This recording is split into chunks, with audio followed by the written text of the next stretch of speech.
Hey everyone, what's up? Chad Wesley Smith here. Another installment of our Week in Review series as we look at the preparation of Marisa Inda, Kristen Dunsmore, Maddy Forberg, and Ann Aita as they prepare for USAPL Raw Nationals.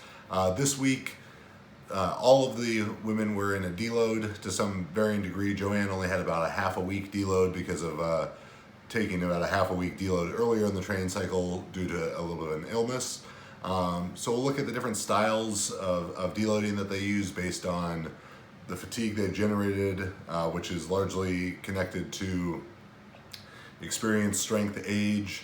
Size of the lifter comes into play, but that's not a huge difference here. So you'll see on one side of things, Maddy, who's the youngest, least experienced lifter here, she has a bit of a heavier deload where she actually goes up to a single in the squat. She just isn't carrying as much fatigue. She's been making really fast progress, so we didn't need to back off as much compared to the deloads that say Marisa and Kristen are doing as they're lifting the heaviest weights, both absolutely and relatively. Marisa, the most experienced lifter, as well as Joanne, taking a more distinct deload as they're both in their 40s. So I'll talk about some of the differences between those deloading strategies. So check out this week of training, enjoy, subscribe to the channel.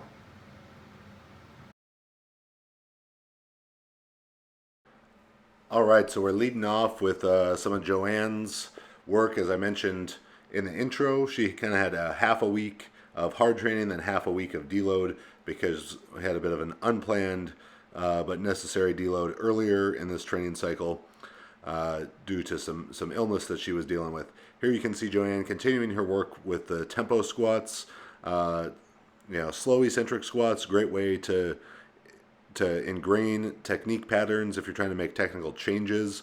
Joanne, not necessarily trying to make technical changes so much as trying to address some unilateral hip shift issues she's having. If you want to learn more about other things she's doing to help fix that, you can check out our Fixing Hip Shift video here on the Juggernaut channel featuring myself and Dr. Quinn Hennock.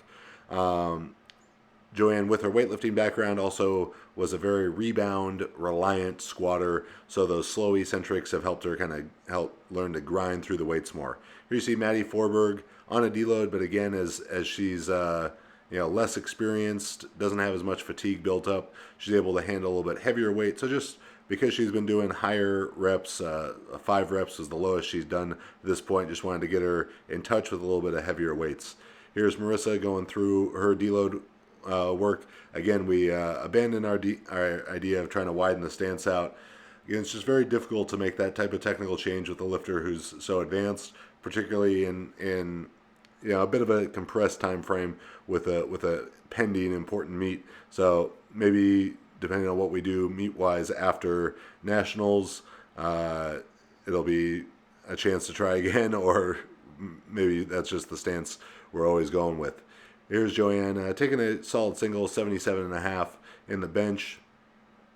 As we try and manage things around some hip issues with Joanne and fatigue and everything, age considered, all that, she hasn't done too much heavy work in the bench press. But again, that's not really the goal. Is not to be ready for the heaviest single 4 weeks out from a meet.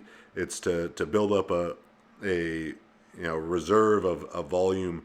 So now as we get into the peak, we have something to take away from. If you're not doing enough volume the whole time, you don't have anything to take away from. And then either you don't have as significant a peaking effect, or you maybe peak too early.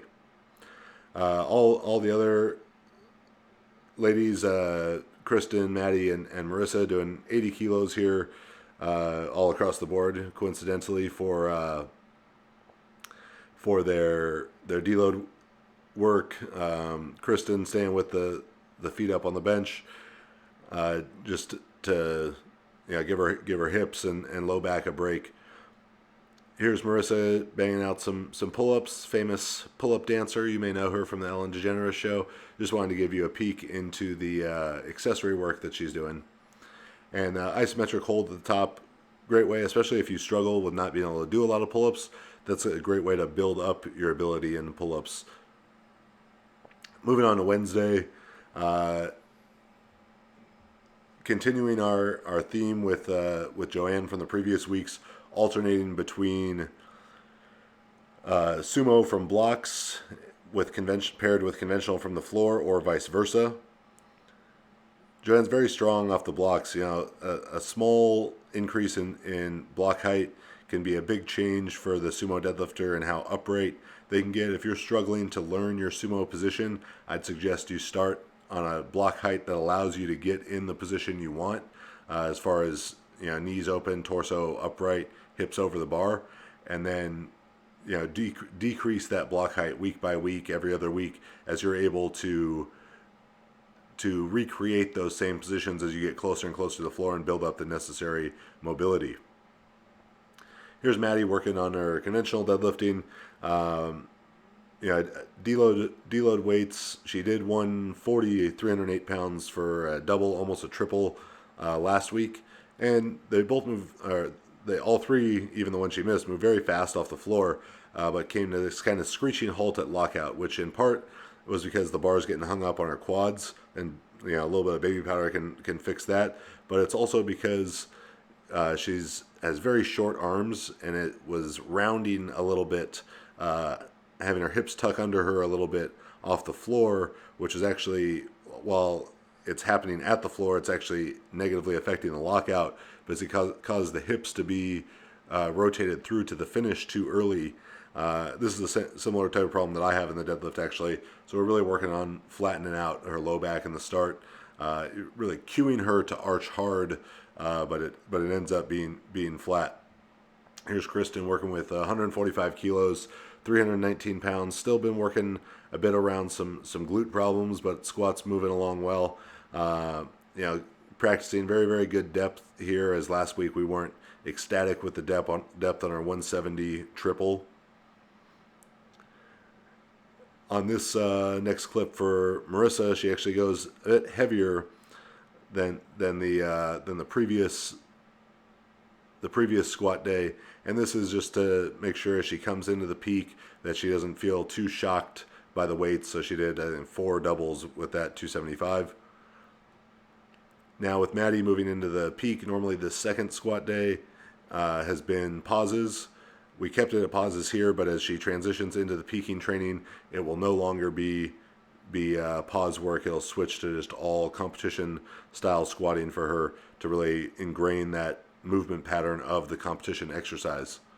Finally, Saturday, everyone's on a deload at this point. Joanne had a bit of a switched around schedule because she was out in Vegas coaching our Team Juggernaut weightlifters, along with Max. I think the 25, 30 some lifters that they were coaching. So she had to shift the days around a little bit and just kind of get it done when she could. Again, just staying focused on fixing that hip shift. You know, feeling even pressure between her feet. She's using in the warm-ups the band to pull her in the direction of the shift, so her body then counteracts against that. She's getting some front squatting in. Front squat's a good option, particularly if the athlete has the mobility to get some hard work in on the quads, give the back a little bit of a break, give the nervous system a little bit of a break, because you can feel like you're having a hard workout, but 75 kilos in the front squat for Joanne is just never going to generate as much fatigue as, you know, a similar relative intensity would in the back squat. And finally, here's a little bit more of Marisa's accessory work, just doing like a, you know, kind of a body weight tricep extension, close grip push-up with the band around her back there. Thanks for watching this week in review. We're getting ready to start the peak training, the last block of training, heading into Nationals coming up. So stay following the series. You know, if you're there at Nationals, come up, say hi to me, to the girls lifting, to anyone on our team. We'd love to hear your feedback on the series. We'd love to connect. If you're interested in online coaching, check out juggernautcoaching.com. Subscribe to the channel, share this video with a friend. Thanks for watching.